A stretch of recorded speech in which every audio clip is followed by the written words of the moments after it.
واقعات بڑے سناتے ہیں، تو میں تو بخاری سنا رہا ہوں۔ نبی پاک علیہ الصلوۃ والسلام نے جا بجا صحابہ کو واقعات بتائے ہیں۔ اچھا قرآن پاک جس نے پڑھا ہے، چلو ہم قرآن کی بات کرتے ہیں، قرآن میں کتنے واقعات ہیں؟ 100 سے زیادہ واقعات قرآن میں ہیں۔ سورہ بقرہ کو بقرہ کیوں کہتے ہیں؟ بقرہ کہتے ہیں گائے کو، اس میں گائے والا واقعہ ہے۔ سورہ نمل چونٹی کی سورت، چونٹی کا واقعہ ہے، ٹھیک ہے جناب۔ سورہ کہف میں 3 واقعات موجود ہیں، ٹھیک ہے نا۔ تو واقعات ہی واقعات ہے، 100 کے قریب واقعات۔ سورہ یوسف پورا حضرت یوسف علیہ السلام کی سیرت کا واقعہ موجود ہے۔ تو نہ جانے کیوں ان کو پرابلم ہے۔ ایکچولی پہلے سمجھے بات، قرآن میں واقعات کیوں ہیں، حدیث میں واقعات کیوں ہیں۔ اب سائنس جا کر سمجھی ہے۔ اب آپ دیکھیں بچوں کو کوئی بھی بات سکھانی ہوتی، کوئی سٹوری سناتے ہیں اسکول میں، کیوں سناتے ہیں؟ سٹوری سے بات سمجھ آ جاتی ہے، فٹ ہو جاتی ہے ادھر۔ یہ انسان کی سائیکی ہے، انسان کی نفسیات ہے، قرآن کا اسلوب ہے، قرآن کا انداز ہے کہ سمجھانا ہے تو پچھلی قوموں کے واقعات قرآن نے بیان کیے، پھر سمجھایا انہوں نے ایسا کیا، تم نہ کرنا ورنہ وہ برباد ہوئے تم بھی برباد ہو جاؤ گے۔ بالکل اسی طرح احادیث میں واقعات بھرے ہوئے ہیں۔ تو جن کو واقعات سے پرابلم ہے، لگتا ہے انہوں نے خود قرآن و حدیث نہیں پڑھی ہے۔ اب میں بخاری شریف کا واقعہ سنانے جا رہا ہوں، اب غور سے سنیے گا۔ نبی پاک علیہ الصلوۃ والسلام نے فرمایا کہ بنی اسرائیل کے 3 آدمیوں کا یہ واقعہ بیان کیا کہ بنی اسرائیل میں 3 شخص تھے۔ ان میں سے ایک برس یعنی کوڑ کے مرض میں گرفتار تھا، ایک گنجا تھا، اس کے بال ہی نہیں آتے تھے، ایک بندہ تھا جو اندھا تھا، اس کی آنکھیں نہیں تھیں۔ اب اللہ کریم کی طرف سے ان کا امتحان سلیکٹ ہوا کہ ان کا امتحان کرنا ہے۔ تو اب کیا ہوا، ایک انسانی صورت میں فرشتہ آیا اور اس نے آ کر پہلے برس کے مریض سے پوچھا، جس کے جسم پر کوڑ کا مرض تھا، کہ تجھے سب سے زیادہ کیا چیز پسند ہے؟ تو یہ انسان کی فطرت ہے کہ وہ وہی پسند کرتا ہے جو اس کے پاس نہیں ہوتی ہے، یہ ایک انسان کی پرابلم ہے۔ تو اس کے جسم پر سفید داغ تھے، دھبے تھے، کوڑ کا مرض تھا، کہ مجھے اچھا رنگ اور صاف جلد بڑی پسند ہے۔ فرشتے نے اس کے جسم پر ہاتھ پھیرا، ہاتھ پھیرنا تھا کہ اس کا جسم بالکل صاف ستھرا ہو گیا، جلد بھی صاف ستھری ہو گئی، کوڑ کا مرض ختم ہو گیا۔ اب اس سے پوچھا تجھے کون سا مال زیادہ پسند ہے؟ تو وہ کہتا ہے مجھے اونٹ بڑے پسند ہیں۔ تو فرشتے نے اس کو ایک حاملہ اونٹنی دی، بچہ دینے والی اونٹنی دی اور برکت کی دعا دی اور فرشتہ چلا گیا۔ اب فرشتہ گنجے کے پاس آیا کہ تجھے کیا پسند ہے؟ کہتا ہے میری تو تمنا یہ بس بال آ جائے، سر پہ بال ہی نہیں ہے، بڑی کوشش کی ہے مگر بال نہیں ہے۔ تو فرشتے نے اس کے سر پر ہاتھ پھیرا، بہترین بال آ گئے، بڑا خوبصورت بال آ گئے۔ کہا اچھا بتا مال کون سا پسند ہے؟ تو وہ کہتا ہے کہ بس مجھے ایک گائے بڑی پسند ہے۔ اس زمانے میں جانور مال ہوتا تھا۔ اب بھی جو گاؤں گوٹ کے لوگ ہیں نا، شاید شہر والوں کو سمجھنا آ رہا ہو کہ پیسے مانگنے تھے، گاڑیاں مانگنی تھی، کیا کسی نے اونٹ مانگا، کسی نے گائے مانگی۔ گاؤں گوٹ کے لوگوں کے لیے اب بھی یہ ان کا مال ہوتا ہے، ہم شہر والے ہمیں شاید اس کا اندازہ نہیں۔ بہرحال اس نے کہا کہ مجھے گائے بڑی پسند ہے۔ فرشتے نے حاملہ گائے جو بچہ دینے والی گائے تھی اس کو دی، برکت کی دعا دی اور آگے چلا گیا۔ اب تیسرے کے پاس پہنچا فرشتہ، وہ کون تھا؟ اندھا۔ تو فرشتے نے پوچھا کہ تجھے کیا پسند ہے؟ کہتا ہے اندھے کو کیا چاہیے؟ آنکھیں چاہیے، میں تو دیکھ ہی نہیں سکتا دنیا میں کیا ہو رہا ہے، کاش مجھے آنکھیں مل جائیں۔ فرشتے نے اس کی آنکھ پر ہاتھ پھیرا، دعا دی، اس کی آنکھیں روشن ہو گئی۔ پوچھا کون سا مال پسند ہے؟ وہ کہتا ہے مجھے بکریاں بڑی پسند ہیں۔ فرشتے نے اسے حاملہ بکری دی، بچہ دینے والی بکری دی اور دعا کی، برکت کی اور چلا گیا۔ اب اللہ کا کرنا دیکھیں کہ جو برس والا تھا اس کو اونٹنی دی تھی، گنجے کو بال بھی دی اور گائے بھی دے دی، اندھے کو آنکھیں بھی مل گئیں اور بکریاں بھی مل گئیں۔ اب اللہ پاک نے اتنی برکت دی کہ تینوں کے پاس ریوڑ کے ریوڑ ہو گئے، یعنی دوسرے لفظوں میں وہ لاکھوں پتی ہو گئے، کروڑ پتی ہو گئے۔ اب کچھ عرصے کے بعد وہی فرشتہ دوبارہ گیا ان کے پاس، اور اب اور شکل میں گیا، ایک غریب آدمی کی شکل بنا کر، اور وہ جو برس والا تھا، کوڑی تھا، جس کو برس بھی ٹھیک ہو گیا، بہت ساری اونٹنیاں بھی ہو گئی، تو کہا میں غریب آدمی ہوں۔ فرشتہ اس کے پاس جا کے کہتا ہے اور میرے پاس کچھ کھانے پینے کو نہیں، زیادہ راہ بھی نہیں ہے، اللہ تعالیٰ نے تجھے کتنی خوبصورت جلد دی ہے، کتنا خوبصورت جسم دیا ہے، اتنے سارے اونٹ بھی دیے ہیں، ایک اونٹ مجھے دے دو تاکہ میں بھی منزل تک پہنچ جاؤں۔ یہ سن کر وہ ناشکرا انسان بولتا ہے کہ میرے خرچے بہت زیادہ ہیں، میں تجھے کچھ نہیں دے سکتا۔ اب فرشتہ کہتا ہے میں تجھے جانتا ہوں، تو وہی تو نہیں جس کو کوڑ کی بیماری تھی، لوگ تجھ سے نفرت کرتے تھے، تو غریب اور محتاج تھا، پھر اللہ پاک نے تجھے مال دیا۔ ایک اجنبی سے ایسی باتیں سننے کے بعد اس کو ڈر جانا چاہیے تھا، مگر وہ اکڑ کے کیا کہتا ہے، ایسا بالکل نہیں ہے، یہ مال تو مجھے وراثت میں ملا ہے۔ اللہ اکبر۔ اب فرشتے نے جب اس کی ناشکری والے الفاظ سنے نا، تو کہا اگر تو اپنی بات میں جھوٹا ہے اور اگر ایسا ہی ہے تو اللہ تجھے ویسا ہی کر دے جیسا پہلے تو تھا۔ اب فرشتہ گنجے کے پاس آیا، اس کے پاس بھی مال، اس کے پاس بہت ساری گائیں، سر پر بال بھی ہیں۔ اس نے کہا کہ مجھے اللہ کی راہ میں کچھ دے دو، ایک گائے مجھے دے دو، میں غریب آدمی ہوں۔ کہ نہیں میں تمہیں کچھ نہیں دے سکتا۔ کہ تو وہی تو نہیں جس کے سر پر بال بھی نہیں تھے اور کچھ مال بھی نہیں تھا، اللہ نے تجھے دیا۔ کہتا نہیں مجھے وراثت میں ملا ہے، یہ میں نے سب کمایا ہے۔ فرشتے نے کہا اگر تو جھوٹا ہے تو بھی ویسا ہی ہو جائے جیسا پہلے تھا۔ اب تیسرے کے پاس آیا، اندھے کے پاس، آنکھیں مل چکی تھی، غریب مسافر بن کر کہتا ہے کہ اللہ نے تجھے آنکھ کی نعمت بھی دی ہے، میں اسی رحمان کا تجھے واسطہ دیتا ہوں، مجھے ایک بکری دے دو تاکہ میں اپنی منزل پر پہنچ جاؤں۔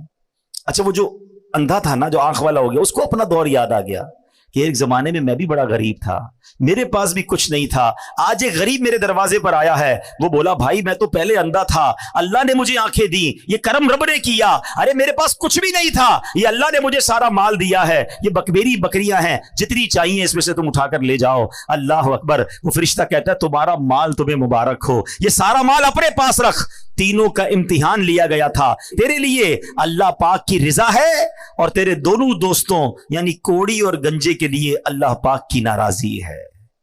یہ بخاری شریف کا واقعہ ہے، یہ حدیث پاک ہے، مگر کتنا درس ہے اس میں ہمارے لیے۔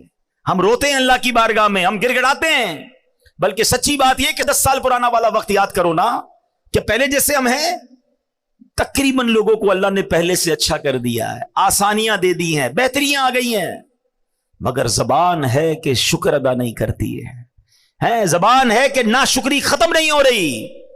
اور پھر لوگ کہتے ہیں میں نے کمایا ہے، یہ میری محنت ہے، یہ میرا سارا کمایا ہوا ہے۔ ارے میں اور آپ کیا چیز ہے؟ جو دیا ہے وہ رب نے دیا ہے، خدا کی قسم۔ اللہ نہ چاہتا نا ہم الٹے بھی لٹک جائیں، کچھ نہیں مل سکتا۔ ہم نے دیکھا ہے بڑی محنت کرنے والے لوگ، نہیں ملنا ہوتا نہیں ملتا، اور جب اللہ نصیب میں لکھ دے تو بندے کو پتہ ہی نہیں ہوتا کدھر سے آ رہا ہے۔